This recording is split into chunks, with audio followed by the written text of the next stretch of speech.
ने त्या ठिकाणी योग्य पद्धतीचा घ्यावा अशी विनंती केली होती।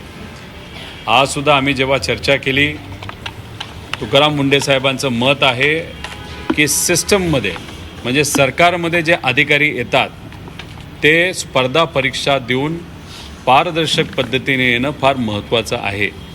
जर कुठल्याही परीक्षेमध्ये पैसा देऊन नाहीतर संपर्कातून एखादा व्यक्ती अधिकारी होत असेल तर उद्या जाऊन सर्वसामान्य लोकांना तो न्याय देऊ शकत नाही। ही भूमिका त्यांची जी आहे आणि आमची जी आहे ती नक्कीच समान आहे। आता आम्ही दिलेलं पत्र ते आयोगापर्यंत पाठवतील अशी आशा या ठिकाणी आम्ही करत आहोत। आता त्यांना भेटल्यानंतर आणि हे जे सर्व विद्यार्थी माझ्याबरोबर आलेले आहेत हा त्यांचा मुद्दा आहे। तिथं हे सर्व विद्यार्थी त्यांच्याशी बोलत होते, चर्चा करत होते, त्यांच्यावर एक विश्वास आहे, अधिकारी म्हणून त्यांचं काम चांगलं आहे, त्यामुळे सर्व विद्यार्थी त्यांच्यावर विश्वास ठेवून असतात।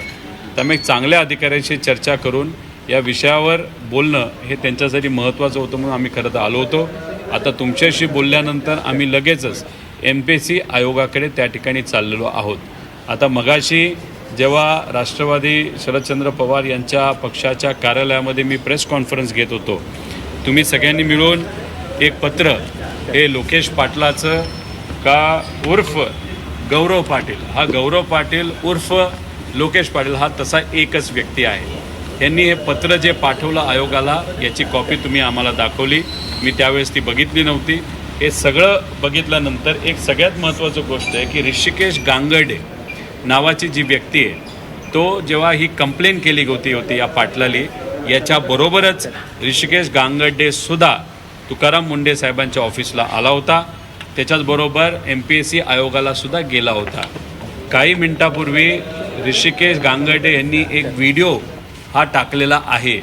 त्या व्हिडिओमध्ये त्यांनी सांगितलेले लोकेश पाटील उर्फ गौरव पाटील हा त्याचा मित्र आहे, त्याला थोडं धमकवलं, त्याला भीती दाखवली गेली म्हणून त्यांनी हे पत्र देऊन माघार घेतली। पण त्या पत्रामध्ये ऋषिकेश गांगर्डेचे सुद्धा नाव आहे आणि तो एक खरा अर्थाने युवा म्हणून आणि MPSC विद्यार्थ्यांचा विचार करत असल्यामुळे तो त्याच्या भूमिकेवर ठाम आहे आणि त्यांनी सांगितलं की मी माझी कंप्लेंट मागे घेतलेली नाही। आणि हे जर तुम्ही नीट वाचलं याच्यामध्ये फार वेगळ्या गोष्टी सांगितलेल्या आहेत। याच्यामध्ये तो सांगतोय की महिनाभर मी तपास करत होतो आणि नंतर तो सांगतोय की मी चेष्टा करत होतो। त्यानंतर तो तुकाराम मुंढे साहेबांच्या ऑफिसला आला, हा पाटील लोकेश पाटील का गौरव पाटील जो कोणी आहे, MPSCच्या कार्यालय मुंबईमध्ये आला, बरेच दिवस त्याच्यावर त्यांनी काम केलं आणि नंतर आत्ता कुठेतरी त्याच्यावर दबाव आल्यानंतर तो म्हणतो की मी चेष्टा करत होतो। याच्यावर कहर असा झाला आहे की त्यांनी असं लिहिलं आहे की आयोगाची 22 मार्च रोजीची परीक्षा झाल्यानंतर सदर प्रश्न टाईप करून 30 प्रश्नपत्रिका मी 20 मार्च रोजी ही पाठवली होती। म्हणजे 22 तारखेला टाईप केलं 20ला पाठवली। कहरच आहे, हा देवापेक्षा मोठा झाला, त्याला टाईम ट्रॅव्हल करता येतं असं आपल्याला म्हणावं लागेल। आणि याच्यात तो स्वतः म्हणतो की याच्यामध्ये काही पेपर प्रश्नपत्रिका असलेल्या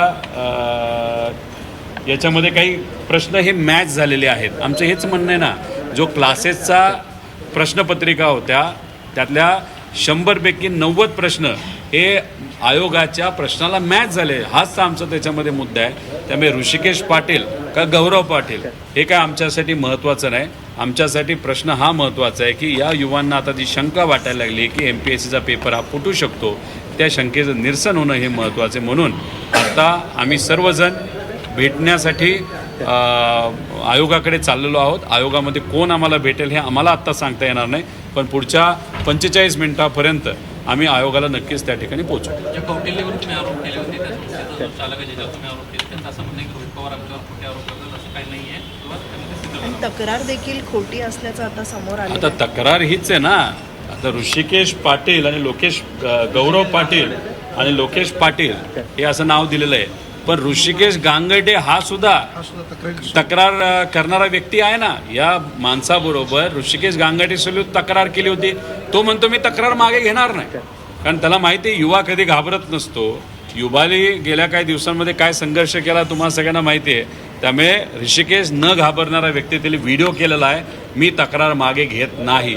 त्यामुळे मग आयोगाला हेच पत्र दाखवून आमचा टाईम वेस्ट न करता जो ऋषिकेश गांगर्डे आहे, नाही तर आता आम्ही जी कंप्लेंट करत आहोत हे सगळे जे विद्यार्थी आहेत त्याच्यातलेच त्यांच्यावर इम्पॅक्ट आलेले नाही तर त्यांच्या मित्रांवर, मैत्रिणींवर, बहिणींवर अन्याय झालेला आहे. हे लोक त्या सर्व विद्यार्थ्यांच्या वतीने तिथं लढत आहेत आणि आम्ही त्यांना फक्त पाठिंबा तिथं देत आहोत. गांगर्डे सर म्हणताय का की एमपीएससी सगळं दबाव तंत्राचा वापर करते, कारण जो व्यक्ती एमपीएससीला क्लीन चिट देतो तोच व्यक्ती आधी तक्रार करतो आणि एमपीएससीवर प्रश्नचिन्ह निर्माण करतो. त्यामुळे आता एमपीएससी अडचणीत येते हे लक्षात कोणाकडनं तरी दबाव 100% आणला गेला आहे. याच्या आधी जेव्हा आयोगाशी काही विद्यार्थी बोलण्यासाठी गेले त्यांनी त्यांना डायरेक्ट सांगितलं, जर तुम्ही वेगळ्या पद्धतीची काही तक्रार करत असाल, वेगळंच काही भूमिका घेणार असेल तर तुमच्यावरच आम्ही कारवाई करू, अशी सुद्धा अप्रत्यक्षपणे धमकी दिली असं आम्हाला कळतं आहे. आता याच्याच बरोबर आपण जर बघितलं आणि हे आम्हाला कोणाकडनं कळलं तर एक व्यक्ती जो या लोकेश पाटलाच्या संपर्कात काही दिवसांपूर्वी होता, लोकेश पाटलालीच सांगितलं की अशी आम्हाला धमकी दिली आणि लोकेश पाटीलच आता माघार घेत असतील आणि ऋषिकेश गांगर्डेली स्पष्टपणे आज त्याच्या व्हिडिओमध्ये सांगितलेलं आहे की लोकेश पाटलावर नाही तर गौरव पाटलावर तिथं दबाव आहे. त्यामुळे दबाव कोणतरी 100% तिथं टाकतंय आणि ते जे काही नंदुरबारचा क्लास आहे तो नंदुरबारचा क्लास हा पाटलाचा कोण, तो पाटील कुठल्या गावचा पाटील हे आम्हाला तरी त्या ठिकाणी माहीत नाही. योगायोगाने ज्या उमेदवाराचा पेपर ज्या उमेदवाराने हा पेपर शेअर केला तो जो कोणी उमेदवार नाही तर ती उमेदवार जे कोणी असेल ती स्वतः नंदुरबारची नाही तर तो नंदुरबारचा आणि हा पाटीलसुद्धा नंदुरबारचा, हा क्लाससुद्धा नंदुरबारचा. हा पाटील म्हणजे हा पाटील नाही, नंदुरबारच्या क्लासचा जो प्रमुख आहे तो नंदुरबारचा आहे आणि हे जो याच्यामध्ये ज्यांनी पेपर शेअर केला आहे ते सुद्धा जे 6व्या नंबरला निवडून आलेले आहेत नाही तर त्यांचं 7व्या नंबरला त्यांचा नंबर लागलेला आहे ते सुद्धा नंदुरबारचे. त्यामुळे कुठं ना कुठे ते काय ना काहीतरी लिंक आहे, काय ना काहीतरी ह्याच्यामध्ये मूर्त आहे असं आमचं सगळ्यांचं मत आहे. दादा, एक प्रश्न असेल. 1 मिनिटं. अन्न व औषध प्रशासनावरती तुकाराम मुंढेंना मोठा झटका आहे, कारण मुंबई उच्च न्यायालयाच्या औरंगाबाद खंडपीठाकडून FDAच्या कारवाईला स्थगिती दिलेली आहे. दूध आणि डेअरी ज्या आहेत त्यांच्यावरती आता ज्या चालक आहेत त्यांना दिलासा मिळालेला आहे कुणाचा? हे बघा, असे अनेक उदाहरणं आपण बघितलेले आहेत ज्याच्यामध्ये दुधाच्या नावावर तिथं युरिया, केमिकल असं काहीतरी वापरलं जात होतं आणि ते सगळं दुधाच्या नावाखाली केमिकल हे लहान मुलं तिथं पित होती, नाहीतर ग्राहकांपर्यंत ते पोचत होतं. याच्यामुळे शेतकऱ्याचं खूप मोठं नुकसान, कारण का दुधाच्या नावावर केमिकल विकलं जात होतं त्यामुळे दुधाला भाव मिळत नव्हता आणि ग्राहकाला, महाराष्ट्राच्या नागरिकांना केमिकलयुक्त दूध तिथं मिळत होतं. आणि ह्या सगळ्या कारवाई केल्यामुळे केमिकलयुक्त दूध बऱ्यापैकी या महाराष्ट्रात थांबलेला आहे. 40-50% दुधाचा तुटवडा जाणवतो, म्हणजे 40-50% जास्त दूध हे केमिकलयुक्त येत होतं असं आपल्याला म्हणावं लागेल. आणि त्यात आज शेतकऱ्याला चांगला भाव मिळतो आहे आणि आता नागरिकांना चांगल्या क्वालिटीचं दूध मिळतं आहे. आता हायकोर्टाने का असा निकाल दिला, कुठल्या विषयासाठी त्या सगळ्या दुधाच्या कंपन्या कोर्टात गेल्या होत्या हे मला तिथं सांगता येणार नाही. तुकाराम मुंढे साहेब याच्याबद्दल स्पष्टपणे सांगू शकते.